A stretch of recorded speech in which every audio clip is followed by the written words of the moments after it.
No hay viviendas nuevas suficientes para tanta nueva familia o inquilino. Precio de la vivienda empieza a preocupar. Un desajuste histórico que puede terminar lastrando la economía.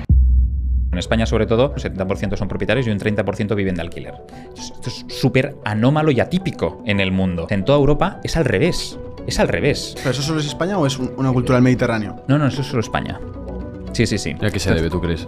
¿Tú cómo ves el mundo de la inversión y cómo de importante crees que es para una persona de calle normal que tiene un salario? Tu dinero en el banco pierde valor. Si tú tienes, digamos, una vida normal con un salario de 2.000 euros, la inversión no te va a realizar ningún tipo de cambio en tu vida en el corto plazo. Pero si tú inviertes, por ejemplo, 300 euros al mes en un fondo que replique al índice SP500, en 35 años tienes 1.000.000 de euros. Tú te levantas a las 7 de la mañana, ¿vale? Y de 7 a 8 trabajas. De 8 a 9 trabajas. De 9 a 10 trabajas. Y trabajas. Y así, 7 días a la semana durante 3 años seguidos. Esa es la rutina de éxito de cualquiera de los emprendedores que ha construido algo grande. Oye, Uri, estaba pensando, pero ¿tú a qué te dedicas o a qué te dedicabas? ¿Cómo has llegado hasta aquí para que la gente te conozca más? Bueno, yo siempre creo que defines quién eres con las cosas que has hecho, ¿no? Total. Entonces, pues yo soy ingeniero, soy inversor, soy emprendedor. Wow. y divulgador también en la parte de YouTube, ¿no? Entonces he hecho un poco de todo. Yo estudié ingeniería electrónica. De allí pues entré a trabajar en una gran multinacional. La gran multinacional me permitió, pues oye, formarme, ir escalando y pues me permitió también ir a vivir a Suiza y a otras ciudades de España. Y ahí me pude capitalizar y después pues lancé un canal de YouTube donde empecé a divulgar las inversiones que estaba haciendo a la vez. Y de todo esto pues me generó, digamos, un conocimiento suficiente para empezar a emprender el último proyecto que he lanzado, que es Habitación.com, ¿no? Entonces, es interesante porque en la vida de cada uno es como, digamos, nosotros somos producto al final y nuestra identidad, digamos, es el producto de todas las experiencias que hemos vivido, ¿no? Y es chulo vivirlo y verlo para atrás, ¿no? Porque al final, ostras, solo tienes una vida, tienes que aprovecharla. Y hay mucha gente que tiene mucho miedo, por ejemplo, por ser ingeniero, ¿no? Hostia, pues ¿y si ahora paso a hacer un canal de YouTube, ¿no? Madre mía, perderé toda la parte de ingeniero. No. Forma parte de tu camino. Fue un capítulo del libro de tu vida, ¿no? Y entonces, para mí esto es lo bonito y lo importante de la vida de cada uno de nosotros. Que vayamos escribiendo muchos capítulos y que nos sirvan para poder identificarnos como algo que sea difícil de explicar, porque has vivido muchas cosas. Así que espero poder hacerlo mucho más tiempo. O sea, ir cambiando y escribiendo muchos capítulos más, sí. Tengo muchas preguntas sobre tu recorrido. Además, otra parte interesante es que el proyecto que tienes ahora también lo emprendes con tu mujer. Sí. Eso es un tema muy interesante para tratar. Pero has dicho antes que te has mudado que te mudaste en su día a Suiza por una multinacional.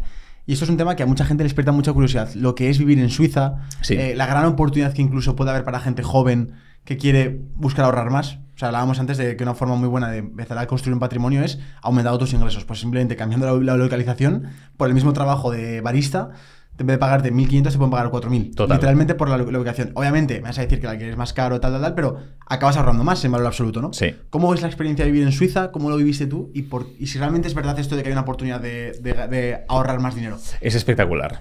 O sea, yo cuando llegué me enamoré. Te enamoras del país súper rápido, porque todo funciona súper bien. Como un reloj suizo. Como un reloj. O sea, el transporte público, la administración, la seguridad en las calles, cómo de limpias están. O sea, es como todo wow, ¿no? Y además llegas allí, yo sin hablar alemán, que había hecho no sé cuántas clases de alemán, de High German que se llama, que es el alemán normal, ¿no? El de Alemania. Para poder comunicarme y llego ahí, Guten Morgen, y me miran así, Grüezi, ¿no? Y me saludan en suizo-alemán, ¿no? Y dije, hostia, para esto no me había preparado, ¿no? Entonces, total, todo lo que había hecho no me sirvió para nada, ¿no? Pero la gente te entiende en inglés perfectamente. Y esto me chocó mucho. Sí. Me chocó muchísimo. O sea, en la farmacia de un pueblo, yo en inglés, y te contestan en inglés perfecto. Y dije, hostia, ¿dónde estoy, no? Entonces, yo creo que Suiza es una grandísima oportunidad. Sobre todo ves un cambio muy grande en todo lo que es salarios, calidad de vida, seguridad, comparándolo con España, sobre todo, y fiscalidad, ¿no? Al final es un país que tiene muy en cuenta que el 40% casi de la población que tiene es inmigrante.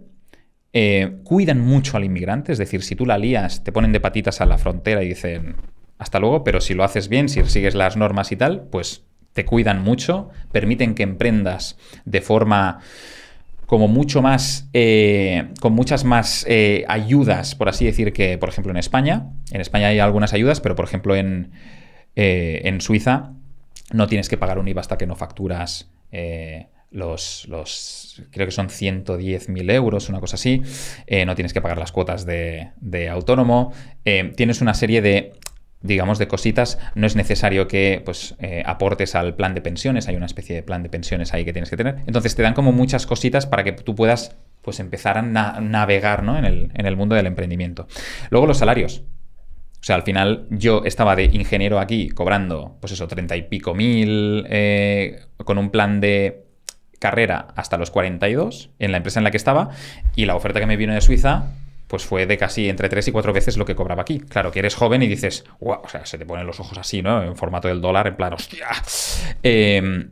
Y eso, hostia, te permite poder capitalizarte mucho antes, lo que hablaba al principio, y poder ahorrar, como bien apuntabas, en valor absoluto muchísimo más, ¿no? Porque uno de los conocimientos, una de las cosas que la gente no entiende cuando hablamos de Suiza es, ya, te vas a ir a cobrar mucho más, pero pagas mucho más del coste de vida, de alquiler, de tal. Es cierto, pero tus costes se te multiplican por 2 aproximadamente, ¿no? Pero lo que cobras se te multiplica por 3 o por 4, ¿vale?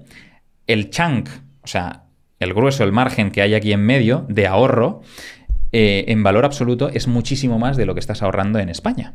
Aunque ahorres más, da igual.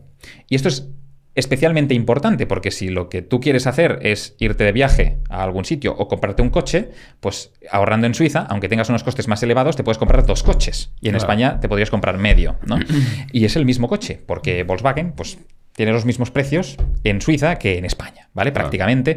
A lo mejor la he liado, con Volkswagen en concreto, pero me refiero que si quieres pagarte un viaje pues a Bali, pues te vale lo mismo estando en un país que en otro. Claro. Con lo cual, tienes muchas más opciones, ¿vale? O sea, tienes mucha más libertad de opciones, tienes un abanico de posibilidades mucho más grande, ¿no? Y a ti como persona te hace más libre. Y eso es lo que gusta más. Y después hay muchas cosas de Suiza que son, pues, súper diferentes a España. Por ejemplo, el tema de la seguridad, ¿no? Tú puedes salir a las 3 de la mañana y no te va a pasar absolutamente nada, salvo algunos casos muy locos, pero no te va a pasar absolutamente nada. Y luego, por ejemplo, el tema de la fiscalidad, ¿no? O sea, la carga fiscal es súper atractiva, tanto para gente que trabaja por cuenta ajena como por cuenta propia. Y esto, pues, lo convierte en un hub de atracción, pues, para muchos emprendedores que deciden, pues, irse allí. Es muy caro vivir, eso es verdad, pero emprender es muy fácil, ¿no? Y al final, ostras, cada uno de los cantones que existen ahí, que al final son como las pequeñas regiones que existen, pues tiene su propia política fiscal. Y eso genera una competitividad fiscal en el país súper chula, porque si a ti como cantón se te va la pinza y de repente te subo pues, los impuestos a X nivel, pues tú dices, me mudo 20 kilómetros al lado. Hostia. Y ya está, ¿no? Y entonces, claro, esto ayuda a que exista un equilibrio muy sano y que todos busquen pues, ser lo más eficientes posibles y al final funcionar como empresas, ¿no? Y eso te das cuenta porque cada vez que vas al ayuntamiento, hostia, ¿funciona todo? Yo me quedé alucinando. O sea, tú llegas, hola, tengo este problema. Sí. Bueno, ya te lo hemos solucionado. ¿Cómo? Sí, está solucionado, no te preocupes y tal. Bueno, son 50 pavos, eso sí. Te pasan ahí el datáfono. Son 50 pavos, entonces tú cada transacción la pagas, pero la pagas contento, porque te soluciona el problema. ¿Tú quieres abrir una SL? Pues está abierta en 48 horas. ¿Tú quieres hacer X trámite? O sea, está como todos los procesos súper bien documentados, procedimentados, y son ágiles y cumplen con los tiempos. Sobre todo esto es lo más importante, cumplen. Otra de las diferencias más grandes. Ahora aquí en España, la Renfe. Pues aquí ahora tienes pues este billete en cercanías, al menos en Cataluña, que es gratuito. O pagas 10 euros, creo que es al trimestre, y puedes utilizar todos los viajes que quieras. ¿Qué pasa? Esto es fantástico y maravilloso para todos los jóvenes que no tienen pues mucho dinero, ¿no? Hostia, con 10 pavos al trimestre voy donde quiero. Eso está muy bien para captar votos, pero a la hora de la verdad, o sea, la empresa, ¿cómo gana dinero? ¿Cómo pagas los mantenimientos? ¿Cómo pagas absolutamente todo? Luego, ¿por qué hay tantos retrasos? En Suiza, el transporte es muy caro, ¿vale? El transporte público es mucho más caro que aquí, aunque hay bonos y tal, y también te ayudan mucho. Pero o sea, tú tienes una aplicación que te dice el tren llega a las 17:12. Llega a las 17:12. ¿vale? Y no necesitas ni imprimir cosas raras y tal, va todo por la aplicación. O sea, es de una eficiencia espectacular. Y todos los trenes están petados de inspectores. Petados. O sea, que es como... Son cosas tan dispares, ¿no? Que dices, ostras, realmente estoy en el primer mundo. Ahora yo me pensaba que venía de Barcelona, que esto es el primer mundo y tal. Y cuando llegas ahí dices, ¿qué coño es esto? Y cuando dices que vienes de Barcelona o de Madrid o de donde sea, dicen, bueno, esto es México o tal. Quiero decir que lo tienen como si fuese Latinoamérica, ¿no? Que no digo que esté mal ni bien, pero que lo tienen como no es, que no es ni Europa. ¿Y cómo es la sanidad y la educación ahí? Porque yo creo que es otra pregunta que tendrá la gente. Sí, totalmente. Bueno, la sanidad es... Tú, por ley, estás obligado a pagar el seguro médico, ¿vale? Entonces, esto es una de las partes malas, ¿no? Entonces, tú pagas un seguro médico que el más barato son como 250 pavos al mes, ¿vale? Y funciona con un sistema de franquicias y el sistema de sanidad pues es una especie de híbrido entre público-privado, ¿vale? Entonces hay una parte que está pagada por lo privado y una parte que es pública, ¿sí? Pero tú pagas sí o sí al mes una cantidad que puedes ir ampliando, entonces la franquicia que tú tienes te va subiendo o te va bajando, pero básicamente tú pagas pues 250 euros y si te pasa algo, pues vas al médico, ¿vale? Y hasta los 2.000 euros, digamos que en este caso es el prime, ¿cómo se llama? El de esto de tu fianza. Y entonces, pues, oye, tú pagas hasta esa cantidad y a partir de ese momento ya te cubre el seguro, ¿no? Entonces, para ir reduciendo pues esta cantidad que tú tienes que pagar, pues vas subiendo la cuota mensual, ¿vale? Cada vez cuando más pagas, menos pagarás al ir al médico, ¿no? Pero el resumen es, tú tienes que pagar al mes una cuota de seguro médico que lo pagas encantado, también te digo, porque al final son 250 euros al mes, que te parece como mucho, pero tu salario, pues ahí pues estaremos hablando de que para una persona que trabaja en una oficina o de ingeniero o de lo que sea, pues está cobrando 6.000, 7.000, 8.000, 9.000 euros. Joder. ¿Vale? Claro, al mes que dices, hostia, 250 pavos son muchos. Bueno, no sé si has calculado tú, en base a los impuestos que pagas cada mes en España, si estás pagando 250 pavos por la sanidad o más. Claro. ¿Vale? Y que no la utilizas siempre. O sea, siendo joven, tú no vas cada semana al médico ni cada mes. O sea, yo he ido, todo lo que he estado en Suiza, que he estado casi 3 años, he ido una vez. ¿Sabes? Entonces, que también puedo entender que, hostia, la sanidad pública es un avance enorme, porque si tienes una enfermedad como un cáncer, etcétera, etcétera, ostras, pues está súper bien tenerlo. Totalmente de acuerdo. Totalmente de acuerdo. Pero la realidad de la mayoría de jóvenes es que, afortunadamente, hay muy pocos que sufran de este tipo de... Pero ¿y en Suiza si sufres de eso? También o con el seguro ya te lo cubre. Hay seguros que cubren una parte, pero vale. la gran mayoría de las cosas normalmente tienes que irte, pues oye, a sitios privados o pagar por ello, ¿vale? Pagar la enfermedad, o si no, irte a otro sitio, o hacer, pues, digamos, tratar de solventarlo como solventarías cualquier cosa, ¿no? Que es pagando. Entonces, pero sí, efectivamente, lo tienes que pagar. Hay una parte que sí que se puede sufragar y la otra no, pero lo tienes que pagar, evidentemente. Es una putada, sí. Pero también por ejemplo, el sistema sanitario no está colapsado. Yeah. Tú vas a los hospitales cuando vas de urgencias y te atienden en 2 minutos. No es como en España, que yo la última vez que fui, porque estaba a 40 de fiebre, tenía pues un catarro de cojones y tal, y estaba asustado, me fui al Hospital Clínic de Barcelona y me dijeron que había 11 horas de espera. 11 horas. 11 horas de espera. Y digo, ¿pero que vengo aquí a las 4 de la mañana? Es que no lo entiendo. Sí. Y que estaba petado, 11 horas de espera. Digo, pues como podrán comprender, no puedo ir, y me fui a otro sitio. O sea, pero 11 horas de espera, que sí que es un hospital público, que la sanidad pública está súper bien, que todo lo que tú quieras, que es verdad, pero el sistema es un sistema fallido. O sea, tú no puedes estar enfermo y tener 11 horas de espera. O sea, no puedes. Así que, pues oye, esto en cuanto a la sanidad, y luego la educación, pues también la educación hasta cierta edad, pues es gratuita. ¿Vale? Lo que es un palo interesante son las guarderías. O sea, si tienes niños, ahí está muy bien si eres soltero, ¿no? O tienes pareja. Entonces estáis los dos generando, siendo productivos, sin casaros, ¿vale? Porque cuando os casáis ya fiscalmente se suman los 2 salarios y ahí te empiezan a quitar un poco más y también hay alguna cosa más.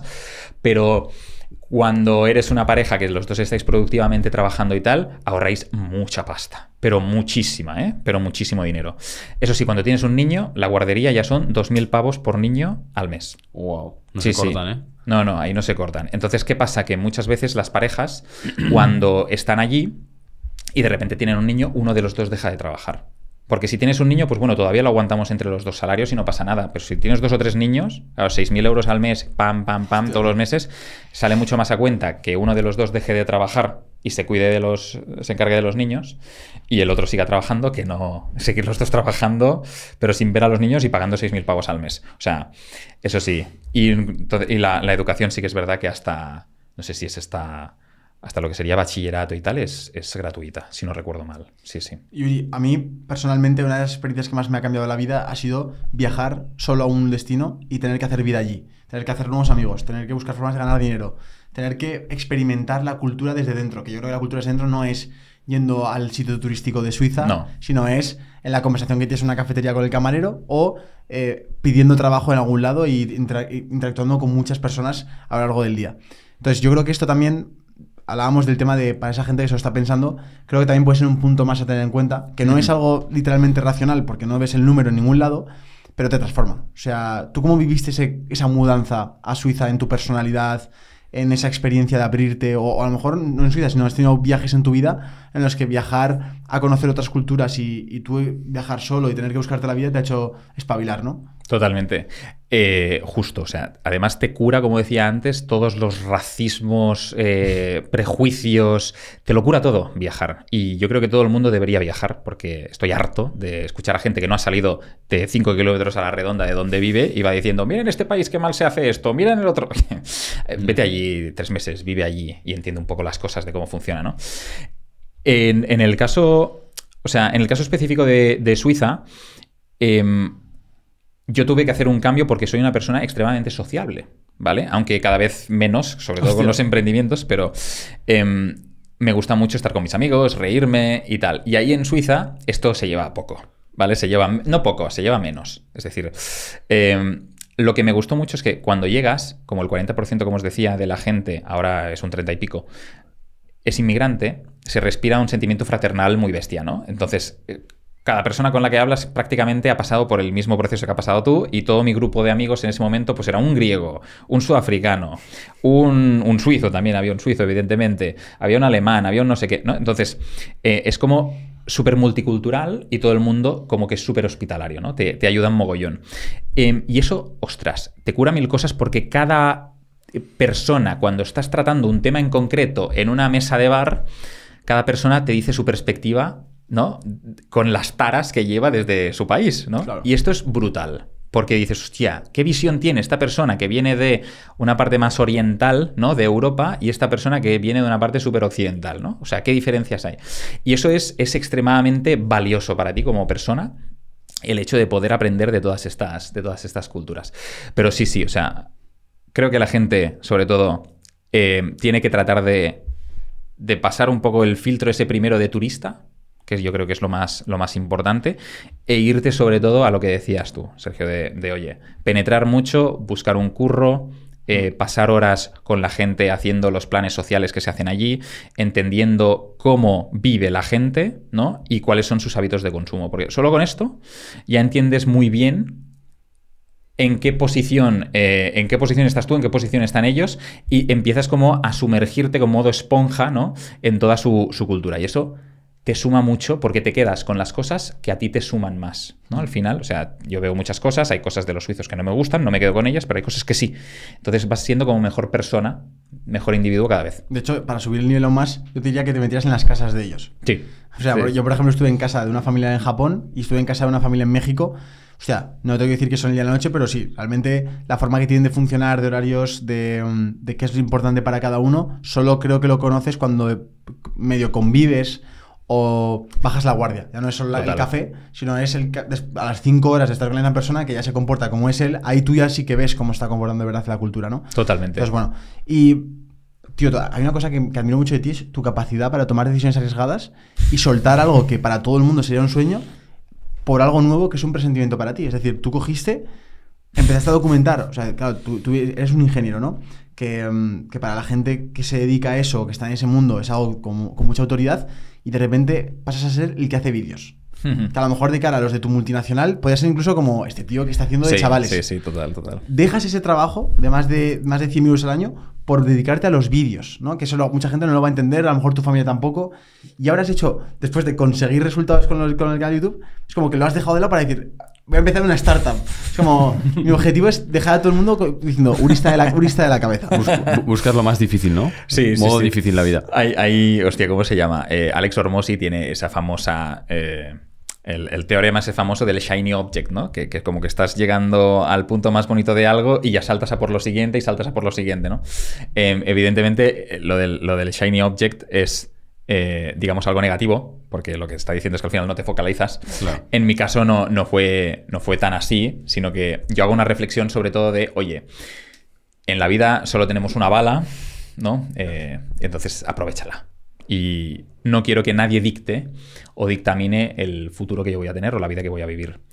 Yo hice muchas reflexiones de cuando estaba trabajando en Suiza, cobrando un buen salario, pero no disfrutando nada de lo que estaba haciendo. O sea, claro. Se volvió un cargo súper político. Estaba en los headquarters, que es todo como súper fancy, súper guay y no sé qué. Pero hay una presión de cojones. La gente no eres su amigo. Solo con los rasos, ahí sí que tienes amistades, pero en los jefes y tal, ahí hay unos malos rollos de cojones. Y entonces te planteabas mucho, hostia, ¿qué estoy haciendo realmente con mi vida, no? O sea, ¿qué es lo que quiero hacer? Y ahí tomé la decisión, al igual que todas las otras decisiones, pues de hacer lo que realmente me apetecía más, porque al final pues, solo tienes un intento y no quería estar con 80, 85 años estirado en una cama, enfermo, a punto de morirme, el pensar, ¿y si hubiese hecho esto? ¿Y si hubiese hecho lo otro? ¿No? Claro. Entonces dije, esto a mí no me va a pasar, me da igual si me la pego, si me estampo, o sea, me estamparé a gustísimo, pero lo quiero probar. Entonces, primero, para tomar estas decisiones, primero dan mucho miedo y el miedo sobre todo viene de la incertidumbre y de la ignorancia, ¿vale? Entonces...